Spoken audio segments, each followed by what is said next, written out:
Awesome. Thanks so much for introduction, Alex. Hi, everybody. I'm Julia. I'm the marketing manager from On the Bench. It's an online marketplace for HubSpot-related services. Also in the audience are Graham and Nikita, who are my colleagues. So I think this session today is going to be very valuable for HubSpot solution partners, anybody who's interested in HubSpot, the software, but if you're not necessarily familiar with On the Bench, or you're not a partner agency, I think it's also quite a nice case study to understand our role in the HubSpot ecosystem. So I'm going to quickly stop and share my screen. All right, can everybody see my screen? Yeah, and if anyone has any specific questions, instead of trying to remember stopping, just chat them in the chat and I will save them till afterwards, or you can just hold. We'll have about 10 minutes for Q&A right after this. But go ahead. Okay, great. So just to reiterate what Alex said, today we're going to look at who's purchasing services from us, what are the most popular service bundles, and a little bit deeper into look like who exactly is purchasing from us. All right, so just before we get into it, I want to do a little quick background because I think it's quite an interesting story. So it started when two HubSpot agency owners, Graham Smith and Graham Wilson, apologies, and Darren Smith from Empool, decided to pivot from dealing directly with HubSpot customers to offering their other agencies execution and strategic capabilities. So a move to an agency-to-agency model. And what they saw was a gap in the market. There was a need for technical HubSpot skills, which is different from the inbound methodology that a lot of the other HubSpot solution partners were selling. This gave rise to On the Bench in 2018, the online marketplace where HubSpot customers and agencies could submit a brief for a project or a need that they had, and then service providers would respond with a bid. Then in March 2019, we did a switch.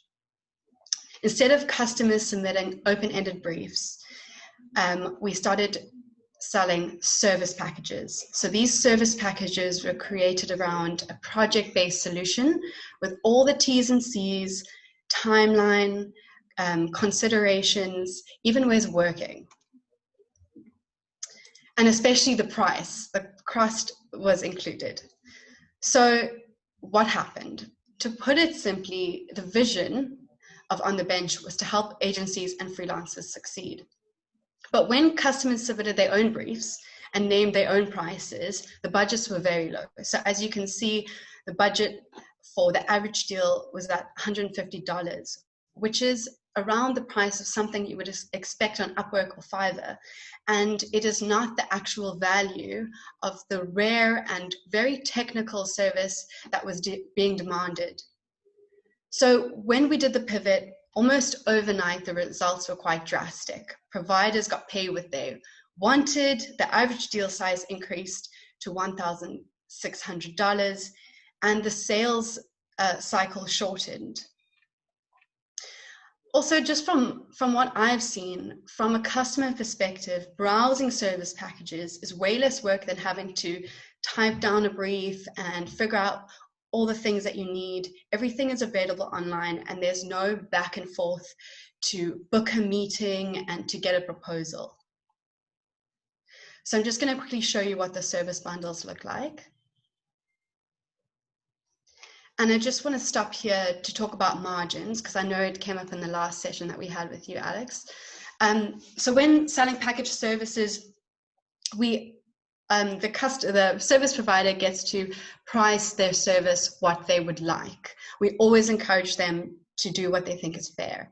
Some service providers, do something tactical like a small service as a foot in the door. So we've got one, hire a developer a day, that's very popular. And what often happens with these arrangements is that the customer will want to continue the working relationship, and they'll use them for projects going forward, and sometimes it will even turn into long-term retainer agreements. Just a brief overview, snapshot of our data. So I think I just really want to reiterate the deal size and how drastic it was when we made the switch to packaged services. So it's now sitting at $1,600, and the sales cycle has decreased drastically to 5 to 10 days. And I know I was at an agency myself, so before, it can take a lot of time to have a conversation with a prospect, understand their needs, go back and forth, get it signed off with all the people internally.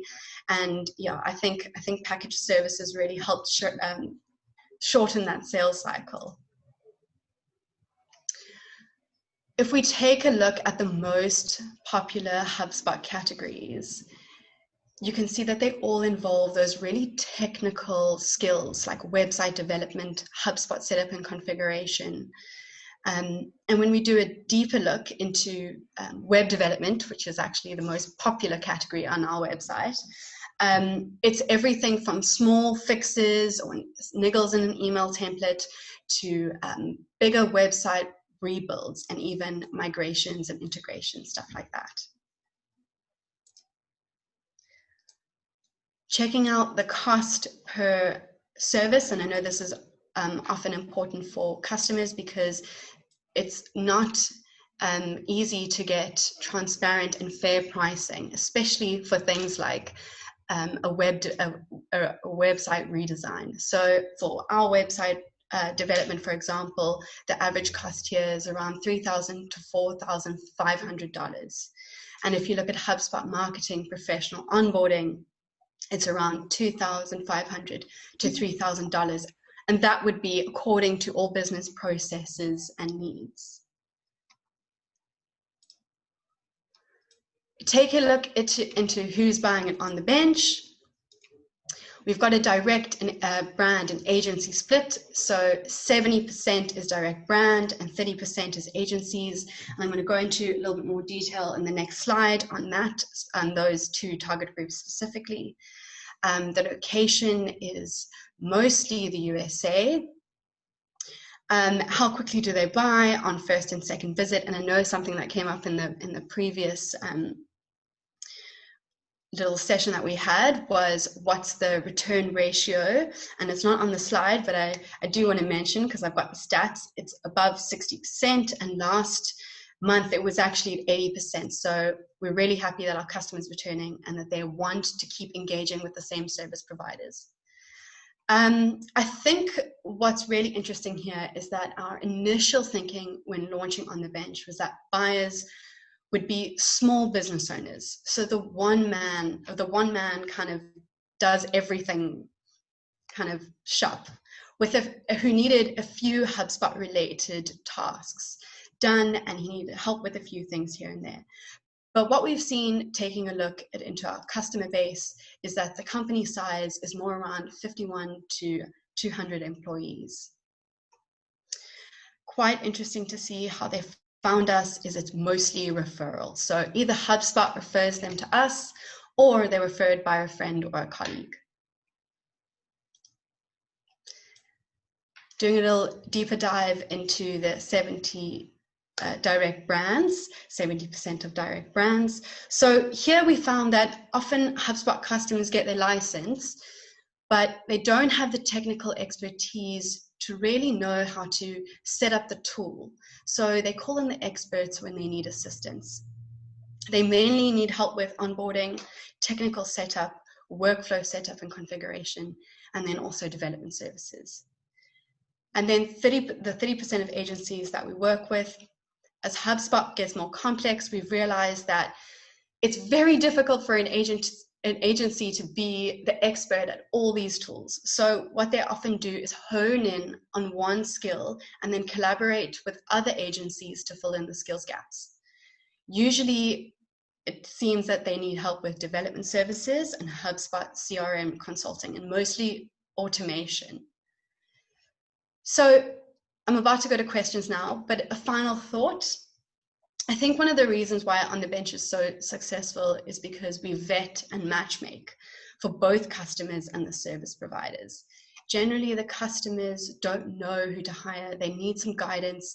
They're looking for transparency in their pricing, and they trust that we will leave them in good hands. And then on the other hand, with agencies, with freelancers and agencies, the service providers that we have, they know that the prospect that they are engaging with is a sales qualified lead. The person has already engaged with us, they have a need, and we have fleshed out the brief with them. All right, does anybody have any questions? I've got a question. Well, Julia, for those who, I had to let about 10 people in while you were talking there. So if you could do maybe a quick sort of summary, cliff notes of like, hey, here's what maybe the highest margin services are. Here's what the highest buyer persona looks like, or the most purchase persona looks like. Just some key takeaways. You know, if you had some actionable advice, what would you tell these people? I think the most popular HubSpot service categories are all incredibly technical skills. So it's not something like content services, because often you find that, you know, direct brands have this in-house, but it's the ones that are really in demand are the developers who know the HubSpot CMS. So all those development services, and then also people know how to set up HubSpot from a technical perspective, how to do sales CRM setup, marketing pro setup. So I think that's what I would say the most popular services. In terms of the average cost per service, we have quite a few listed here. As I said earlier, our average deal size is around $1,600 currently. And then I look into who's buying. It's mainly direct brands with a company size of 51 to 200 employees. And we've listed some job titles over there so you can see them. They're mostly from the US. And I think that that's because the uptake on HubSpot is very big in the US. And Europe is definitely catching on, but I think there's still a way to go. Yeah, this is super interesting. Yeah, especially like the services slide. So CMS is a big one lately since HubSpot launched that new version of the CMS builder. What have you seen since that launch? I don't remember the exact date, but I know there's a lot going on around CMS orders and CMS services, the web development. Yeah. So that looks to be the biggest. Would you say that's the biggest margin service? That seems to be the biggest order. I think, yeah, I'm going to let Nikita take this one. Okay, yeah. Hi guys, Nikita here from On the Bench.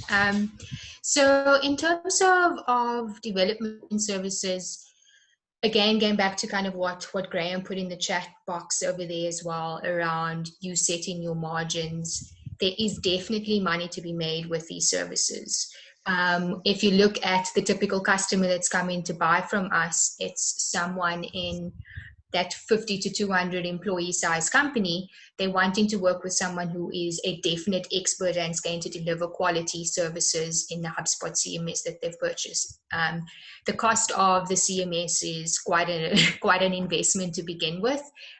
So customers who are purchasing the CMS hub are willing to spend the money and invest time and effort and money into getting the websites done at a price that they're not going to drive down to the bottom and just work with someone that is going to offer quick services.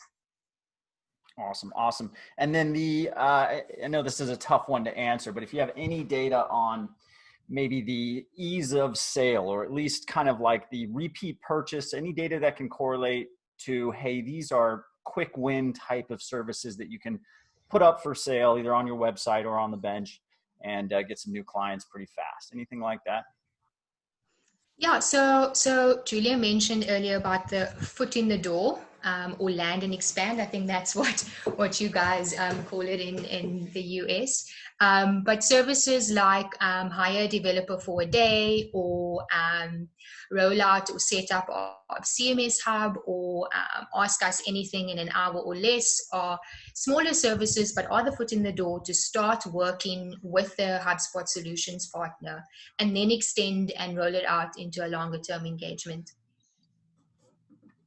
Awesome. I can jump in here. It's Graham. Yeah. Hi, everyone. And I think, from an on-the-bench perspective, we've encouraged the agencies that we're working with, to engage and do some projects. But for us, the win is if that brand can then actually go into a retainer with the agency. So for us, we encourage all of these bundles.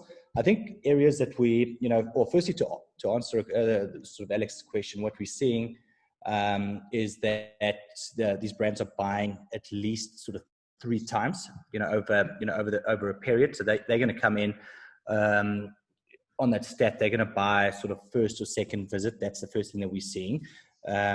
Secondly, they're going to come back possibly 3 times, and in most cases buy from the same person. And from there, we've engaged with the agencies directly, where they've said, listen, we've built a good relationship. They want to do a retainer. Do you mind? And we're like, that's not our business. Our business is sort of in this sort of project side, getting things started, and then moving from there. What we're also finding is a lot of these brands are sort of within their sort of first year of HubSpot. So that sort of key period from onboarding and actually getting most of these things up and running, or purchasing a new product, the CMS or whatever, sort of upgrading to enterprise or something like that. So that's kind of where a big part of our focus. But I think one of the big interesting things from our side is when we shifted from that bid based to service bundles, as we call it. So that's sort of that productized scenario. And I think for us, for me, and I said it in the last presentation as a sort of a takeaway, and it's even away from on the bench, is the world is obviously moving on. The buyers are in control. It's the same buyers that are sort of getting used to purchasing things online. They would have pretty much gone through the whole HubSpot experience digitally online, gone through the demo, possibly had 1 or 2 calls, but everyone's getting used to sort of buying. And what, the idea for you guys to start thinking about is how to sort of firstly productize some of your offering. It could be the sort of quick wins onboarding. It could be, if I'm thinking about on the bench, I've always thought sort of anything sort of under $10,000 as a project, can be productized and can be sold sort of, digitally. And so for you guys to start thinking about sort of those sort of concepts, even for yourself, on the bench is a great place to generate opportunity, because that's, again, is our mission, is to help you guys succeed. And it's just another place where your services can be displayed. We're working hard to speak to HubSpot to try and send leads across.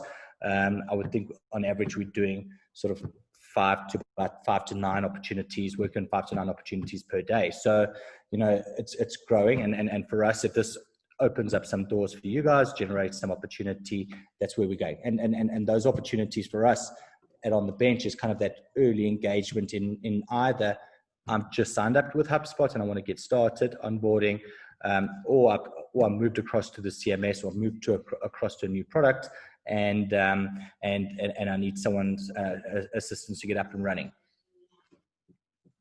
Yeah, this is great. So productizing services, we had the roundtable yesterday with Jason Swank on this topic, and it goes both ways. I mean, I've talked to agencies that have done it and love it, and that's how they get most of their initial business. And then other agencies that kind of just leave it there to soak up web traffic as it comes in, right? So low hanging fruit, easy, repeatable productized services to put on the site.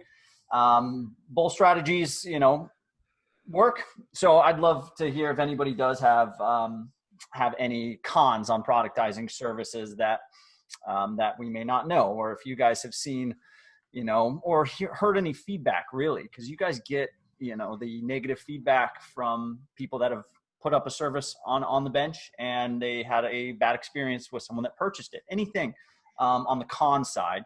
The pros, I think, are obvious, but what would you say, Graham, as far as the cons for productizing your services? Yeah, I think there's a lot of feedback that we get. So there's the idea that says, is productizing services only for very small things and sort of easily digestible? Okay, yes, in some instances, but we've seen $20,000 deals being sold on the bench where the solution is productized, and obviously, the thinking there, if you're thinking along those lines, to either do it yourself or bring it on the bench, is to think about your normal sort of traditional sales process. So, what is a buyer interested in? Okay, what sort of information do they need? Okay, and how do you sort of describe that? So maybe the con is sort of retainers. I think that might be quite difficult to really really digest on a piece of paper on a website. Something hugely complex like that needs to really be scoped out. That's super tricky. Like, for example, a $20,000 website. Everything is different, and sort of how many templates, pages, there's so many elements in there. So I think on the really high end of complexity is would make it difficult. However, there are ways around that of creating something. I think to generate that opportunity, that interest is sort of what you're looking for. So I think the other con that I get is we're quite selective in our customers. We only want to work with 20 or so we don't want to be inundated with opportunity coming through. Again, I can counter that pretty quickly. When those opportunities dry up, you've always got to kind of be growing and looking for opportunities and ability to generate leads. I think those are the sort of two biggest ones: the complexity, or the other one is the competition. Why should I productize? Because then my pricing is transparent and therefore everybody else, or it looks like the old sort of inbound agency websites, which was like that Foster scenario where you had that sort of three columns of pricing, and it was very vague. I think we've moved on from that, where you can be quite specific in what you're offering, what you're going to get, as long as you kind of describe and say, here's exactly, this is what I need from you, this is how to get started, this is what you're going to get. Because I think as a buyer, these guys are all sort of looking for, and doing their research digitally. And if they can find something, I think it's actually could be your secret sauce to actually have something, that is productized. We're seeing a big movement, even from our old agency, a drive away from retainers, to do more projects. And those projects could still be a 1-year, 2-year project, but what they're looking for is total definition of what am I getting, what is the cost, and what are you going to deliver, as opposed to we run a retainer and we have a quarterly session just to kind of have a look at what happened and what we're going to do for the next quarter. Yeah. And I think the takeaway from the last session that we had was productizing your services on all levels, although most of your channel managers at HubSpot will try to push you to do it, because obviously it's easier to bake in HubSpot when there's a productized package service. But it turns the relationship into a pure commodity, where you do not want all of your builds, all of your services to be commoditized in that sense, because it just makes you less of an expert, really, less of someone that's going to be helping them progress their stack, their operations, their marketing, and it turns it into a purely, hey, I purchased this transaction, I want to repeat it, or no, I'm going to go find someone that can really scale with me, that can grow with me, right? So yes, I think the suggestion and what I've heard is to do it, but pick the services really carefully, what you're going to productize,